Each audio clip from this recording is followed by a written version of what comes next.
As an official, you don't ever expect the call.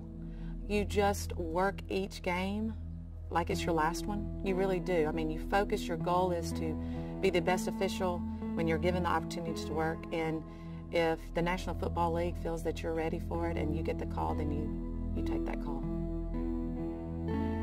You're just in awe that you do get the call and you're grateful for it. But as soon as you hang up, you go, okay, now it's on to the next chapter. There is work to be done, and any official that's been hired this year feels the same way I do. There's a transition from college to professional, and we want to do the job and be good at it. It's hard for me to just pinpoint the exact feeling you get when you're out there, but it's just before the snap, all the pre-snap routines, my mind's just going and making sure that I'm clicking on all cylinders and that I don't lose focus, and it's just a rush. I mean, I can only speak as an athlete, and when you hear the national anthem and then you get out there to tip it off or kick it off, and it's just being a part of an organized sporting event, and at the National Football League it's the top, and so it's just a rush. The thing I love the most about football is the challenges that it presents as an official. You know that you're not going to work the perfect game, and so you're hoping to, but that's virtually impossible. But it's those 2 or 3 plays out of an entire game that you go back and you look at, and you just want to question yourself, like, why did I miss it, or what could I have done better? And so there's just so many challenges. I've learned a lot about myself becoming an official. I mean, humility and, yes, the integrity, just the trust that you have as an official amongst your crewmate, your peers, is none other. The people who know me, that's what matters to me. And I don't entertain negativity, and those are things I can't control. So I try to control the things that I can control.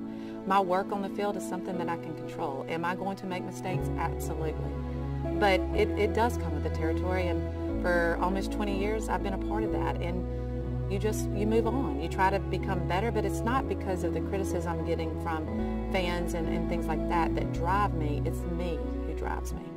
There's a lot of things that have prepared me and other officials to go from college onto the NFL, and getting into the advanced developmental program has been huge, and I think any of the officials that have been fortunate enough to be a part of it last year and the previous year, they will tell you it's the mini camps, it's the training camp, it's being able to go to the meeting with the full-time officials and really see what they go through.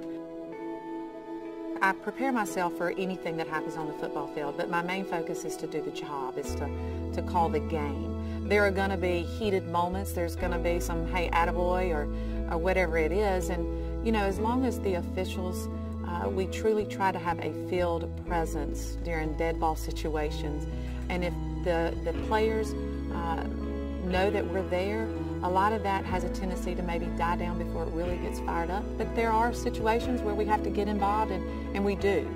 But you don't go out with the mindset that that's going to happen right off the bat. You go out to work the game and manage the game. Well, I can tell you the doors that could be open, that's just a small part of it. When it comes to the officiating world here at the National Football League, because of how they have done so many wonderful things with training officials, the advanced developmental program, and if we're going to speak solely with females or minorities, if you will, this Women Officiating Now, it's the one initiative that the National Football League has.